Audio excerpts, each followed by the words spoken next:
Qui de la Jamaïque ou de la Nouvelle-Calédonie que la République démocratique du Congo va affronter au barrage intercontinental? Hello les amis, j'espère que vous allez bien, en tout cas c'est l'essentiel. En mars 2026, une équipe de la CONCACAF et une équipe de l'UFC va s'affronter en demi-finale des barrages intercontinental. Le vainqueur affrontera la République démocratique du Congo. On va voir, je vais voir avec vous les effectifs des deux équipes. Je vais commencer par l'effectif de la Jamaïque. On va voir ensemble l'effectif de la Jamaïque. Alors la Jamaïque est 55e au classement FIFA et juste devant la République démocratique du Congo qui est 56e. La Jamaïque a des joueurs assez... j'ai vu des joueurs qui jouent en première ligue anglaise, des joueurs assez talentueux. Après je les connais pas vraiment.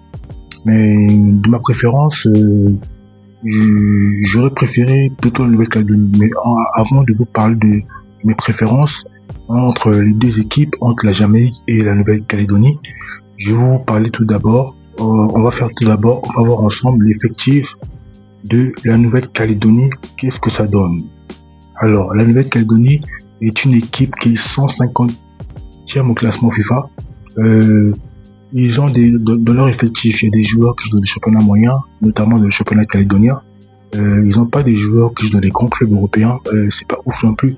De ma part, de ma préférence, maintenant que je vais vous dire,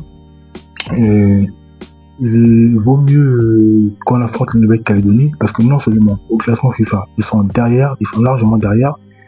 Et puis, vu l'équipe qu'ils ont, ça m'étonnerait qu'ils battent la RD Congo. Bon.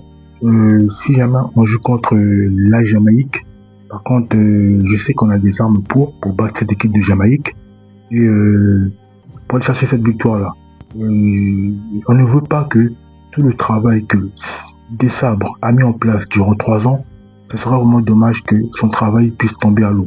Parce que vu ce qu'ils ont fait contre le Cameroun et le Nigeria, et ces deux grandes nations mondiales qu'ils ont sorties dans les barrages africains. De ma part, ça m'étonnerait qu'on perde contre la Jamaïque. Vraiment, et voilà pourquoi, durant la CAN, la Coupe d'Afrique des Nations, quel que soit le résultat qu'on va faire à la CAN, même si on se fait éliminer à la CAN, il faut garder l'entraîneur. Parce que c'est l'habitude de beaucoup d'équipes africaines que lorsque l'équipe perd, ils changent l'entraîneur. On doit garder le même entraîneur parce que on n'a jamais eu une équipe aussi défensive dans la RD Congo depuis des années. C'est vraiment la toute première fois. Moi, depuis que je suis cette équipe, depuis 2006, je n'ai jamais vu l'équipe aussi défensive.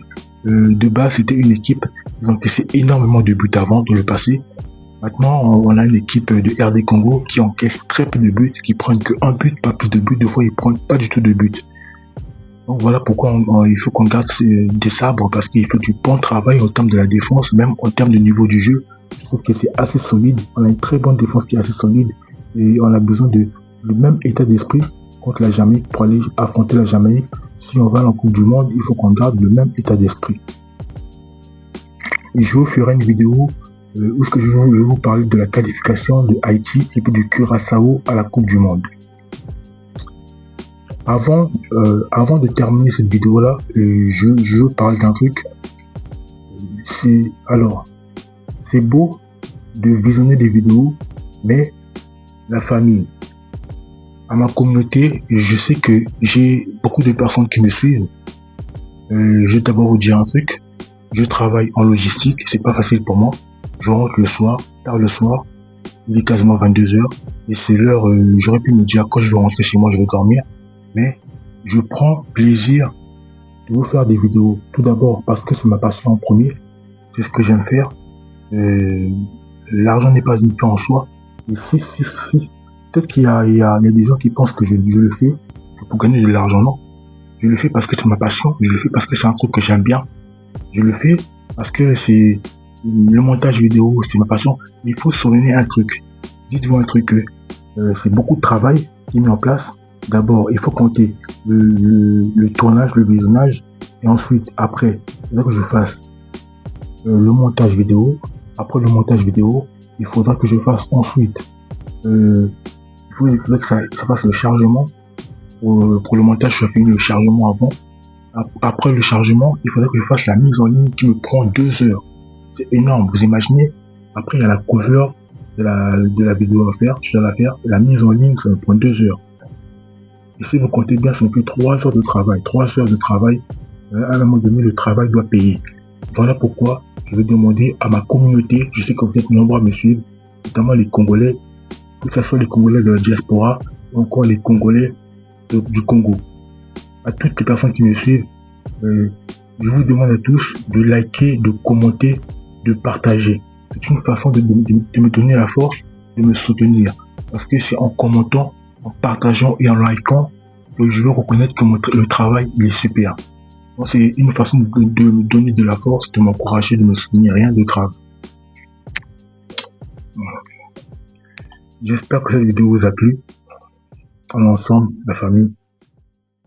Merci à tous d'avoir suivi cette vidéo et surtout n'hésitez pas de vous abonner, de commenter, de liker et d'activer la cloche de notification pour ne rien rater. On se dit à la prochaine pour une nouvelle vidéo. Prenez soin de vous.